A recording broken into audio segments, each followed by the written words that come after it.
Early in-person voting began today in the two Senate runoff elections that could determine the balance of power on Capitol Hill.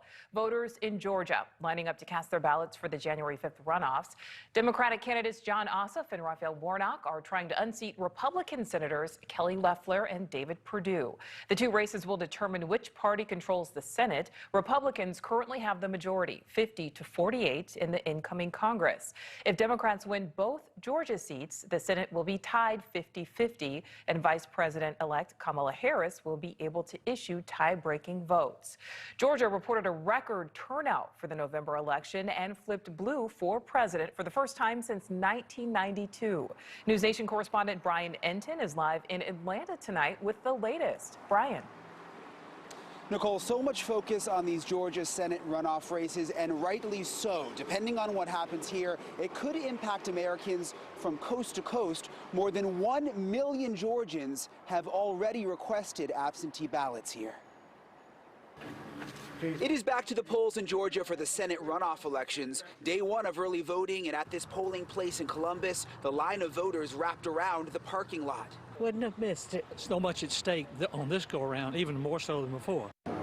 A lot is at stake, which is why all eyes are on the Peach State. If Democrats win both Senate runoffs, they'll have control of both chambers of Congress and the White House. The first runoff is between Republican Senator Kelly Loeffler and Democrat Reverend Raphael Warnock. And the second runoff is between Republican Senator David Perdue and Democrat Jon Ossoff. I really reflect back to so many that fought for their right to vote.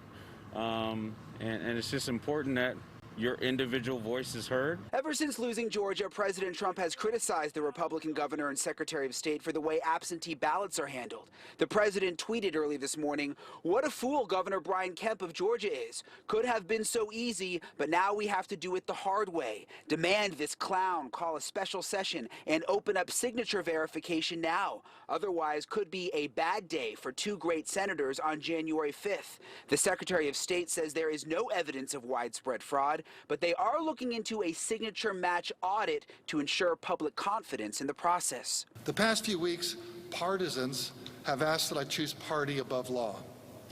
That's not going to happen. My loyalty is to God, our Constitution, and our nation.